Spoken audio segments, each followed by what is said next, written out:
town of South Park, Colorado is protesting against the president. The townspeople claim that the president, who is a great man. A great man. Great guy. We know he's probably watching. Donald Trump is put his... Welcome to the team, recruits. I'm Kristi Noem, head of Homeland Security. The thing about South Park is, like, you go at them and they go back at you twice. Old Town in South Park, Colorado, is in full revolt. The townspeople are fed up with the president, calling him a great man, a great guy, but the sarcasm cuts deep. They know he's watching, and their protest is aimed directly at him. The stage is set for a rebellion, not just against one politician, but against a whole system. This is the kind of grassroots fury South Park is known for. Sharp, relentless, and without apology. Enter Kristi Noem. It's so bad for him, it's hard for him to respond. Head of Homeland Security, greeting recruits with a fake smile as if everything is normal. But the reality is far from it. South Park isn't holding back. When provoked, they strike twice as hard. Their scorched earth approach to satire has no mercy. The latest season didn't just poke fun at politicians, it obliterated their egos, exposing the corruption and absurdity of power like never before. Donald Trump, Kristi Noem, and everyone else in Washington found themselves under South Park's crosshairs, their flaws amplified and mocked without restraint. The bread and listen. I didn't want to come back and be in the school, but I had to because it was part of a lawsuit and the agreement with Paramount. Season 27 detonated like a political bombshell. The premiere episode, Sermon on the Mount, set the tone immediately. Gone were the days of soft jabs. This was a deliberate campaign to humiliate the political elite. Trump's second term was portrayed as an embarrassing spectacle, a circus where vanity and ego ruled supreme.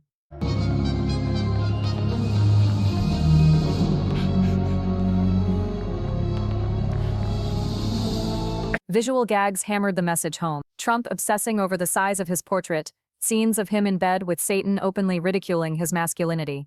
Every joke was calculated to hit where it hurts. Yes, the humor was juvenile at times. Repeated jokes about his micropenis and insecure posturing were hardly subtle, but that's precisely why it worked. South Park knew exactly what buttons to press. It wasn't about cheap laughs, it was about exposing the underlying weakness, the desperation for control and approval. This season didn't just mock individuals, it criticized systemic issues. South Park is something that has been fun and making fun of people for, I don't know how many years, 20 years. Power that suppresses dissent, the media that protects the powerful, and an administration willing to use lawsuits and threats to silence critics. South Park's normally chaotic town became a metaphor for a nation cowed into submission. The result was a chilling reflection of how easily freedom of speech can be traded for comfort and safety. And it wasn't just satire for satire's sake. The writing pulled from real-world tension. Paramount's $1.5 billion deal with South Park. And so I think they won't have a problem supporting them. Right. And it, as he said, #1 show on streaming. I mean, it'd be pretty hard to find an excuse to get rid of that one, even if you were looking for it. But that merger did just close today, right? And it's it's gotten so much attention because of all this, right? It took a whole lot to actually get to where we are right. Finalized amid lawsuits involving Trump and media mergers, loomed large behind the scenes. The show's message was unmistakable. They were willing to burn bridges and risk everything to make a point. Fans, critics, and networks alike took notice. This wasn't just entertainment. It was a bold statement, a warning and a protest rolled into one. It's no surprise people are calling this season a cultural grenade. Every episode exploded with razor-sharp humor aimed at politics, corporate greed, and media manipulation. South Park didn't pick sides. They tore them all apart. The satire wasn't just aimed at conservatives or liberals, but at the entire power structure that thrives on outrage and hypocrisy. Even the show's meta-commentary added to its impact. Cartman's deadpan "woke is dead" wasn't just a punchline. It was Matt and Trey winking at the audience, reminding us how quickly the pendulum swings in culture wars. PC Principal, once the poster child for political correctness, now advocating for Christianity in schools, symbolized how absurd ideological battles can become. And then there's the genius twist. Satan himself is introduced as Trump's confidant. The pairing of two larger-than-life egos sent the message that the line between political power and demonic excess is razor-thin. It's satire at its darkest and most entertaining. The episode got a nut, took things even further, going after controversial figures like Governor Kristi Noem and other influencers, blending absurdity with scathing commentary. They mocked influencers, screaming about patriotism, while hawking overpriced products. They didn't spare tech giants like Tim Cook either, reducing billionaires to punchlines while exposing their disconnect from everyday people. In South Park's world, no one is off limit. Every joke, every character, every storyline is designed to strip away pretenses and reveal the raw, uncomfortable truths hiding beneath polished facades. The humor is savage, but it's also purposeful. It's a cultural reckoning disguised as comedy. With each episode, South Park challenges audiences to confront their own complicity. It dares viewers to laugh at the absurdity of power and hypocrisy. It's funny because this is it's so bad for him. It's hard for him to respond to. Right? How about just you want to talk or you want to watch a show together? While questioning how far society will go before the joke is no longer funny. The stakes are as high as ever, with billions on the line, and South Park proving it's still the only show bold enough to poke the bear without flinching. This isn't comedy for laughs alone. It's satire with teeth, exposing the fragility of today's outrage culture and reminding us that when humor meets truth, no one is safe. The chaos in South Park didn't stop with jokes. It spread like wildfire, drawing in audiences, networks, and politicians alike. The scenes weren't just comic exaggerations, they were warnings wrapped in humor. When Kristi Noem's ridiculous past made headlines, most shows would have avoided it. But South Park didn't flinch. They turned it into primetime satire, mocking the absurdity while holding up a mirror to real events. The episode Got a Nut didn't merely poke at a scandal. It dissected how the media feeds off controversy. Podcast hosts screaming about patriotism while peddling protein powders became the subject of ridicule, exposing how outrage culture thrives on emotional manipulation. The satire wasn't subtle. It was an all-out attack, targeting influencers who built careers on exploiting fear, insecurity, and national pride. The brilliance of this season lies in how it dismantles both sides of the political spectrum. Conservatives who shout the loudest about values and strength are shown as desperate, insecure, and self-serving. Liberals hiding behind progressive ideals are equally mocked for hypocrisy. Even tech leaders like Tim Cook, once revered for innovation, are shown as clueless billionaires, disconnected from reality. No safe space, no protected targets. Everyone's vulnerability is exposed. The humor is sharp enough to leave scars. Every episode feels like a cultural landmine, waiting to go off. And when it does, it doesn't just sting, it tears the room apart. The underlying message is simple. Power corrupts, no matter who holds it. South Park isn't interested in picking winners or losers. It's about exposing the absurdity of leadership and influence itself.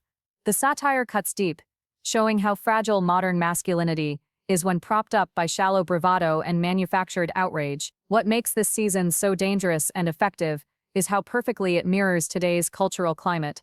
Outrage isn't occasional anymore. It's the status quo. Social media platforms amplify every slight and spin every story into a viral crisis. Twitter fights, trending hashtags, cancel culture, they've become part of everyday discourse. South Park taps into this energy, pushing the boundaries until something inevitably breaks.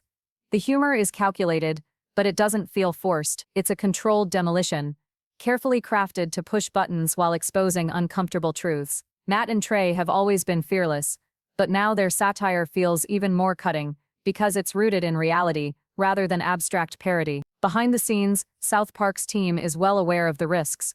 Paramount's billion-dollar deal looms large, and lawsuits involving mergers, media giants, and political figures complicate every decision. But the creators embrace it. They know this is their moment to redefine satire for an era where outrage is currency, and celebrity power dictates the conversation. Fans have noticed too. Hashtags supporting victims and calling out corporate greed trend with every episode. Online communities dissect every frame, praise the writing, and share clips faster than ever before. Even critics admit that the show's meta-commentary, Cartman's deadpan dismissal of woke culture or PC principles role reversal, has made the satire sharper than ever. Meanwhile, political leaders are watching nervously. The jokes aren't just about Trump's physical insecurities or vanity. They question how leadership turns narcissism into policy, how fear is weaponized for votes. South Park is like, you go at them and they go back at you twice as hard. Like, people were criticizing them for making fun of Kristi Noem's appearance, so they changed their Twitter photo to her face melt. And how blind loyalty feeds systemic abuse. The satire doesn't just entertain, it challenges viewers to question everything they thought they knew. This season's brilliance isn't just in how outrageous it is, but how calculated. Every joke lands with precision. Every plot twist builds toward a larger commentary on society's collective madness. The humor is not random chaos, but targeted strikes aimed at the foundations of power and privilege. Like a meta point that's interesting, there's just like pop culture is turning on Trump. And it's not like the Colbert liberal comedy space. It's South Park, which love them or hate them, like they hammer everything. They are fearless, these guys. I love it. Well, I mean, to be like that good and successful for so long. Well, I mean, Even the portrayal of Satan with Trump is more than shock humor. It's a metaphor. By pairing two egos obsessed with dominance and image, South Park suggests that political power and demonic self-interest are more alike than we admit. It's absurd, but it also hits too close to home. As the season unfolds, the stakes only rise. Every episode feels like it's daring viewers to engage, laugh, and question themselves all at once. No character is spared. The first couple months of the administration, he's winning everything. He feels good, confident. He doesn't have that confidence anymore. No. He's back to being like lashing out, yelling, being upset about everything. Suing people, doing all this shit. Like that just doesn't. It doesn't seem strong. Not governors, not media personalities, not tech CEOs. Everyone is dragged into the spotlight. And that's exactly why this season feels so necessary. Comedy has always been a tool for truth-telling, but now it's a weapon. South Park's creators understand that in a world where outrage fuels ratings and silence protects power, satire must be bold, relentless, and unafraid to take the hit. Fans are left wondering, what will South Park tackle next? How far will they push the envelope? Will political leaders retaliate, or will they crumble under the scrutiny? Whatever happens, one thing is clear. This isn't a show resting on past success. It's a cultural insurgency, with every episode detonating a little louder, biting a little deeper, and laughing all the way to the edge. And that's where we leave it. South Park tearing through the biggest egos in politics, media, and tech, one savage joke at a time. This isn't just another season of outrageous humor. It's a full-blown cultural reckoning, disguised as satire. The show has always had a reputation for being irreverent, fearless, and brutal. But this time, it's something more. It's a declaration that no power structure is above scrutiny, and no hypocrisy is too sacred to be exposed. As outrage cycles spin out of control and influencers weaponize fear, South Park holds up a mirror to the madness. It's a reminder that beneath the masks, people are vulnerable, flawed, and easily manipulated, and that entertainment isn't exempt from the same forces tearing the world apart. This season isn't about picking sides. It's about pulling back the curtain on every narrative fed to us, whether political, religious, or corporate, and showing how fragile it all really is. From Trump's vanity to tech moguls' hollow promises, nothing is left untouched. South Park doesn't ask for sympathy, and it doesn't offer solutions. It offers discomfort, laughter, and a wake-up call. For fans and critics alike, this season is a turning point. The lines between satire and reality blur, and every joke feels like a challenge. Are you willing to laugh at the truth, or will you look away? That's the brilliance of what Matt and Trey have crafted. It's not just comedy, it's a reckoning. So buckle up, because this isn't just entertainment. It's a reminder that when humor cuts deep enough, it doesn't just entertain, it transforms. And in the world of South Park, that's exactly the point. Stay tuned, the chaos is far from over.